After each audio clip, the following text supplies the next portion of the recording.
बोल बम भक्तजनों, अभी सावन का महीना चल रहा है और यह महीना भगवान भोलेनाथ का प्रिय महीना माना जाता है। ऐसे में हिंदू धर्म को मानने वाले सभी लोग भगवान भोलेनाथ की कृपा प्राप्त करने हेतु उनकी पूजा अर्चना करते नहीं थक रहे हैं। संभव है कि आप भी एक कांवरिया हों, तो ऐसे में ये जान लेना जरूरी है कि हम भगवान भोलेनाथ को जल अर्पित क्यों करते हैं और इसकी शुरुआत कैसे हुई। जब समुद्र मंथन किया गया था, तब जो विष निकला उसे भगवान शंकर ने कंठ में समाहित कर सृष्टि की रक्षा की। लेकिन विषपान से महादेव का कंठ नीलवर्ण हो गया, इसी से उनका नाम नीलकंठ पड़ा। विष के प्रभाव को कम करने के लिए सभी देवी देवताओं ने उन्हें जल अर्पित किया था। तभी से शिवलिंग पर जल चढ़ाने का खास महत्व है। जबकि कांवर की शुरुआत के विषय में किंवदंतियों के अनुसार कहा यह जाता है कि भगवान विष्णु के अवतार भगवान परशुराम भगवान शिव के परम भक्त थे। मान्यता है कि श्रावण मास में वे कांवड़ लेकर बागपत जिले के पास पुरा महादेव गए थे। इसके लिए उन्होंने गढ़मुक्तेश्वर से गंगा का जल लेकर भोलेनाथ का जलाभिषेक किया था। गढ़मुक्तेश्वर का वर्तमान नाम ब्रजघाट है। तब से इस परंपरा की शुरुआत हो गई और भगवान शिव लिए सावन का महीना प्रिय महीना बन गया। अगर आप एक कांवरिया हैं, तो आप इस नियम का अनुपालन सुनिश्चित कर लें। 1. कांवड़ियों को संयम के साथ एक साधु और ब्रह्मचारी का जीवन जीना चाहिए। 2. भगवान का ध्यान करना चाहिए। 3. गंगाजल भरने से लेकर उसे शिवलिंग पर अभिषेक तक का पूरा सफर भक्त को पैदल नंगे पांव चलकर पूरा करना चाहिए। 4. यात्रा के दौरान नशे का सेवन बिल्कुल नहीं करना चाहिए और मांसाहार का भी सेवन नहीं किया जाना चाहिए। 5. कांवड़ यात्रा में किसी को अपशब्द नहीं बोलना चाहिए, ऐसा करने पर पुण्य फल नष्ट हो जाता है। 6. स्नान किए बगैर कांवड़ को नहीं छूना चाहिए और यात्रा के दौरान शुद्धता का ध्यान रखा जाना चाहिए। 7. आमतौर पर यात्रा के दौरान कंघा, तेल, साबुन आदि का इस्तेमाल नहीं किया जाना चाहिए। 8. कांवड़ यात्रा के दौरान सावन शिवरात्रि और फाल्गुन में महाशिवरात्रि पर शिवजी के जलाभिषेक से पहले तक चारपाई पर नहीं बैठा जाना चाहिए और कठोर नियम संयम के साथ पालन किया जाना चाहिए। पंचशूल के संबंध में खास जानकारी।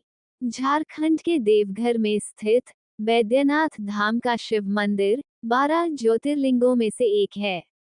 लेकिन ये सबसे अलग है, क्योंकि यह ज्योतिर्लिंग के अलावे एक शक्तिपीठ भी है।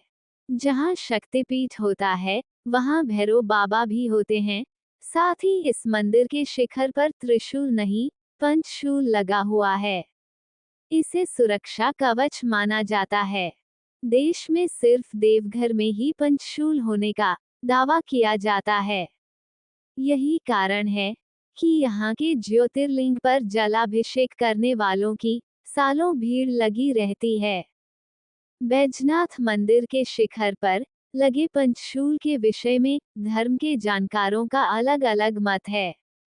एक मत के अनुसार त्रेता युग में लंका के राजा रावण द्वारा देवघर में बाबा बैद्यनाथ मंदिर निर्माण का है। रावण ने लंका की सुरक्षा के लिए लंका के चारों द्वार पर पंचशूल का सुरक्षा कवच स्थापित किया था। अखिल भारतीय तीर्थ पुरोहित महासभा के पूर्व महासचिव दुर्लभ मिश्रा बताते हैं कि धार्मिक ग्रंथों में कहा गया है कि रावण को पंचशूल के सुरक्षा कवच को भेदना आता था, जबकि भगवान राम के बस में यह नहीं था। विभीषण ने जब ये बात बताई, तभी राम और उनकी सेना लंका में प्रवेश कर सकी। रावण ने ही बाबा बैद्यनाथ मंदिर की सुरक्षा के लिए शिखर पर पंचशूल का सुरक्षा कवच लगाया था। यही कारण है कि आज तक किसी भी प्राकृतिक आपदा का बाबा बैद्यनाथ मंदिर पर असर नहीं हुआ है। पंडितों का कहना है कि पंचशूल का मानव शरीर में मौजूद 5 विकार जैसे काम, क्रोध, लोभ, मोह और ईर्ष्या का नाश करता है। पंचशूल को पंचतत्व क्षिति, जल, पावक, गगन तथा समीर से बने मानव शरीर का द्योतक बताया गया है। यहाँ के मुख्य मंदिर समेत 22 मंदिरों के शिखर पर पंचशूल लगा हुआ है। मंदिर के पंडों के मुताबिक मुख्य मंदिर में स्वर्ण कलश के ऊपर लगे पंचशूल सहित यहाँ के सभी 22 मंदिरों पर लगे पंचशूलों को साल में एक बार महाशिवरात्रि के दिन नीचे उतार लिया जाता है। सभी को एक निश्चित स्थान पर रखकर विशेष पूजा कर फिर से वहीं पर स्थापित कर दिया जाता है। इस दौरान शिव और पार्वती के मंदिरों के गठबंधन को भी हटा दिया जाता है। लाल कपड़े के 2 टुकड़ों में दी गई गांठ खोल दी जाती है और महाशिवरात्रि के दिन फिर से नया गठबंधन किया जाता है। गठबंधन वाले पुराने लाल कपड़े के 2 टुकड़ों को पाने के लिए हजारों भक्त यहाँ एकत्रित होते हैं। पंचशूल को मंदिर के शिखर से नीचे लाने और फिर ऊपर स्थापित करने का अधिकार एक ही परिवार को प्राप्त है। बैजनाथ धाम देवघर के पंडित दुर्लभ मिश्रा पंचशूल और त्रिशूल का अंतर बताते हुए कहते हैं, पंचशूल सिर्फ देवघर में है। पंचशूल 5 तत्व से बना है, पृथ्वी, क्षिति, जल, पानी, पावक, आग, गगन, आकाश तथा समीर, वायु। जबकि त्रिशूल में 3 तत्व होते हैं, वायु, जल और अग्नि।